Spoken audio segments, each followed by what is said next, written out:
misalnya dengan kasus yang terjadi sekarang, misalnya ketika masalah Palestina misalnya, Oke. itu siapa yang paling bertanggung jawab? Media.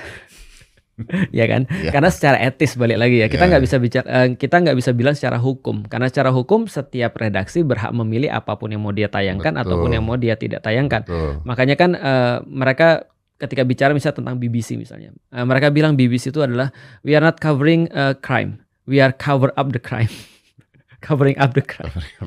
Artinya ini kan adalah sesuatu yang bisa kita secara etis balik lagi ya. Iya, Sama oke. seperti ketika ada menteri kesehatan tapi misalnya Iya. menteri kesehatan merokok misalnya.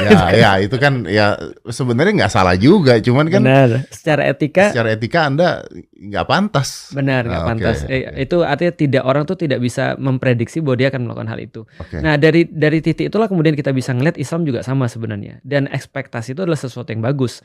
Karena kenapa? Karena memang orang expect setiap orang yang misalnya sampai pada level itu ternyata dia akan ngelotok dalam perkara agama. Nah, sekarang kita bahas mendalam nih. Oke. Pertanyaannya, apakah setiap orang yang menduduki satu posisi tertentu atau satu jabatan tertentu